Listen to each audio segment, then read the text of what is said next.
Have you ever noticed something strange about Lionel Messi? While everyone else is sprinting, pressing, and chasing every loose ball, Messi often looks like he's doing almost nothing. He walks, sometimes for minutes at a time. Modern football demands constant movement. Forwards are expected to press defenders, track back, make endless runs behind the defense, and cover huge distances.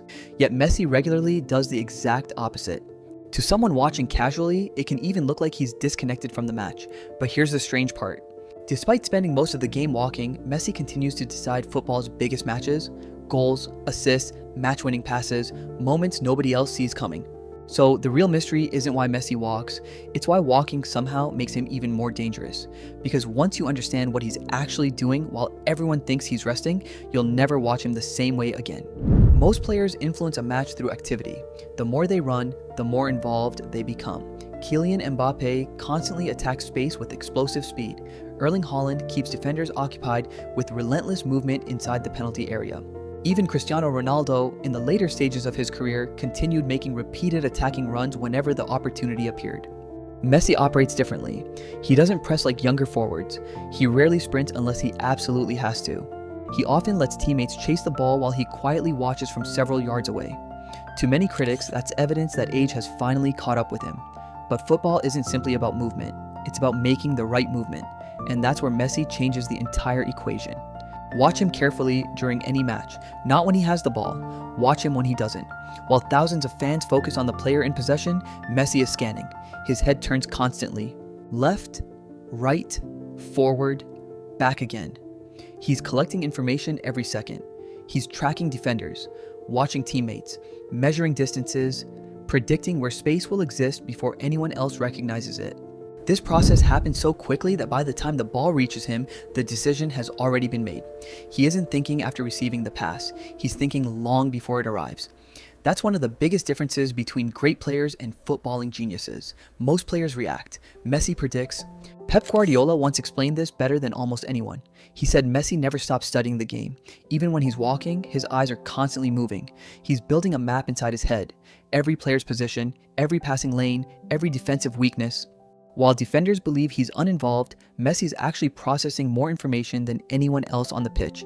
And because he's conserving physical energy, he can dedicate even more attention to reading the game. That's an advantage statistics can never fully measure.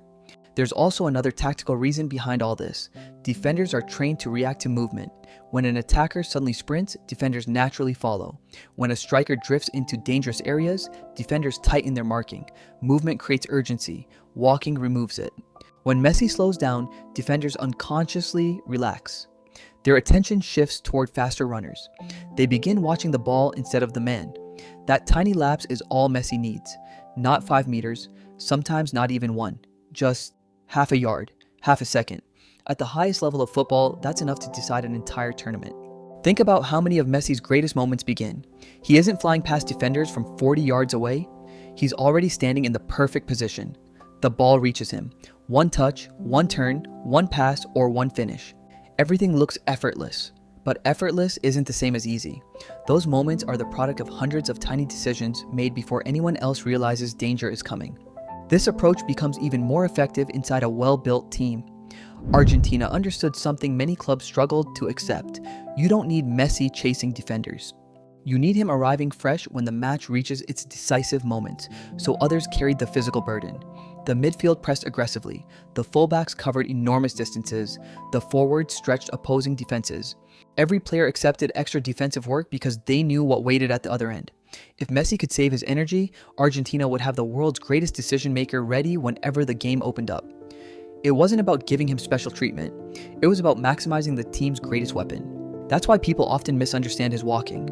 They mistake conservation for laziness, but they're completely different things. Laziness means avoiding responsibility. Conservation means choosing the moments that matter most. Every sprint Messi doesn't make early in the match leaves him with enough energy to explode into the one run that changes everything late in the game. Football isn't won by the player who runs the most, it's won by the player who makes the biggest impact. This philosophy becomes even more valuable as players grow older. Speed naturally declines, recovery becomes slower, the body changes, but experience grows, vision improves, decision-making sharpens. Messi has adapted his game instead of fighting against time. Rather than trying to outrun younger defenders, he now outthinks them. It's a transformation very few footballers manage successfully. Most players lose effectiveness when their physical abilities decline. Messi replaced physical dominance with mental dominance, and somehow became just as decisive. Statistics tell part of the story. Distance covered, running speed, sprints completed. Those numbers place Messi surprisingly low compared to many elite attackers, but statistics only measure movement. They don't measure anticipation, they don't measure timing, they don't measure football intelligence. No data can fully capture seeing a pass 5 seconds before everyone else. No tracking system records the moment a defender mentally switches off. Some of the game's most important actions happen before the ball is ever touched. That's where Messi lives. The greatest illusion Messi creates is convincing everyone that nothing is happening. He's walking. The crowd relaxes, defenders lose focus, commentators barely mention him. Then, almost instantly, the match changes. One perfectly weighted through ball. One impossible dribble. One finish into the corner. Suddenly, everyone asks the same question. Where did he come from?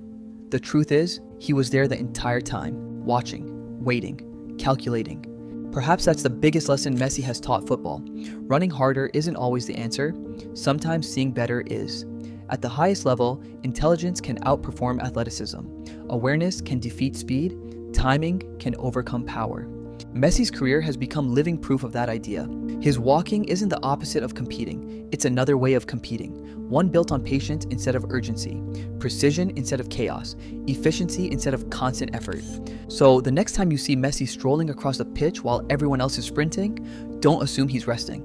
Don't assume he's uninvolved. Because while 21 other players are reacting to the game, Messi's already playing the next one. And that's why a man who appears to spend most of the match walking continues to produce moments that define football history. Maybe walking was never the mystery. Maybe the real mystery is how one player can see the game before everyone else does.